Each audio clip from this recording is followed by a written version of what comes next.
La société civile gabonaise entend se positionner comme partenaire incontournable dans l'atteinte des objectifs de développement durable des Nations Unies et de l'agenda 2063 de l'Union africaine.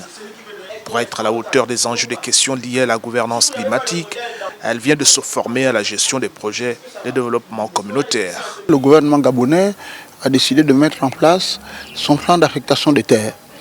Et ce plan d'affectation des terres est un plan inclusif qui intègre donc la société civile.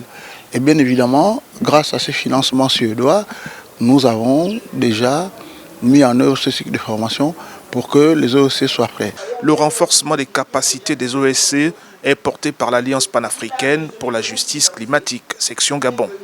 Le PACJA, en abrégé, a bénéficié des soutiens multiformes, dont celui de l'Agence suédoise de développement.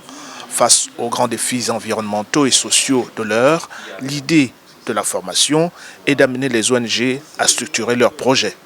Un projet répond à un ensemble d'exigences, donc qui va de la définition, de l'expression même de son projet, de bien présenter un projet cohérent, de montrer le contexte dans lequel notre projet s'inscrit, d'élaborer ce qu'on appelle un cadre logique. Qu'elle soit orientée vers des problématiques liées au climat, à l'agropastoral ou aux questions foncières, les ONG présentes à cet atelier de 2 jours en sortent plus que jamais outillées.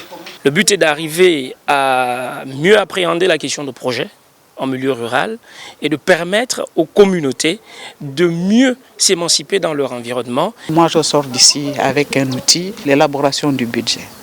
Je le faisais de façon empirique, mais aujourd'hui, je le ferai en professionnel. Censé défendre les intérêts des collectivités spécifiques, la société civile en l'espèce doit opérer un pont entre les intérêts privés et l'intérêt public que promeut l'État.